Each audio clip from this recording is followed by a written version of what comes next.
One of my biggest pet peeves. I see this in a show, or like a show especially, because I feel like you should not need to do this in a show. But I see this more frequently in comics, and every time I see it, it drives me up a fucking wall. And at that point, that's like, as the kids say, that's like negative 100 aura points anytime I see this in a show or a comic. I see this more in comics, like I said. If a comic has a character show up in the comic for the very first time, and like one of the first panels they are in has a little pop-up next to them that just says, oh, this character is this person. They like this, they dislike this. And sometimes it'll go so far as to like give a little summary of who they are as a character. I'm like, what are you doing? The whole point of a show is to introduce us and let us get to know these characters. We're not speed dating.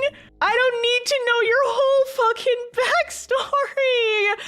The instant you're introduced, if you do this in a fucking webcomic, I'm closing the tab. This drives me up the wall. This is one of my biggest pet peeves in no matter what form of storytelling it is, but I definitely see this most commonly in like manga and webcomics. Do not do this shit. I'm generally pretty liberal with like, it's like, yeah, you know, there's a time and place for everything. There are some things that I would say generally don't do, but you know, there are examples of them being done well. I would generally recommend against doing any kind of world building heavy prologue, but like some people really like those. And so I'm not going to say never do this. I'm going to say I strongly recommend against doing this because I think there's a better way to open your story, but you can just tell me to fuck off. Like most of my writing advice is like that. Generally when I say, hey, don't do this, it's more of a strong suggestion than anything else, but there are a couple things that I am very diehard about. Some of them are just technical things. Don't draw a comic in 72 DPI.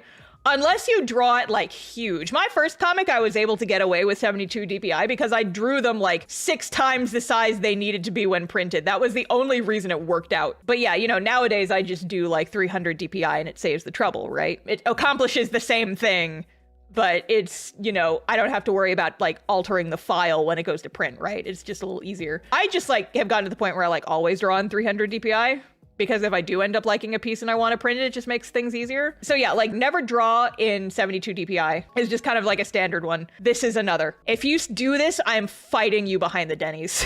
Why do you think that this is a good way to introduce a fucking character? I will admit, the Adventure Zone does this and I don't like it, but at the very least, they do funny shit with it and it kind of annoys me. But at the same time, I kind of get it with the Taz comics because they are so fucking like they're shoving so much into such a short comic. I kind of get it. And also they do something funny with it where it's usually just like character name and then a funny little quip about them. And you know, that's fun. That's fun. I would argue they could tweak it so that wouldn't be necessary, but I think they at least do a good job of it. Again, I think that you should be able to work without it, and I will always prefer stories that do not do that.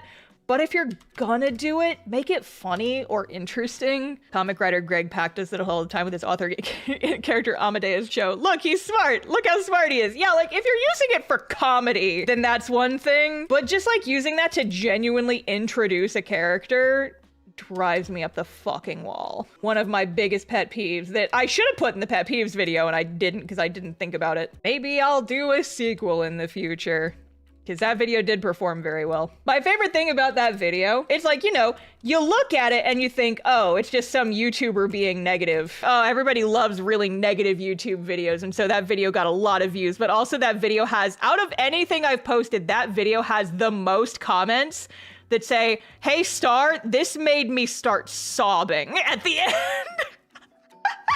And I was like, surprise! Fastball, curveball. I made a video that on the surface from the thumbnail looks like a really negative video where I'm just gonna complain about shit. And then I turn it into like genuine writing advice. And also I cap it off at the very end with a motivational pep talk about like how you should trust yourself as an artist and you shouldn't beat yourself up just because your skills might not be where you want them to be yet.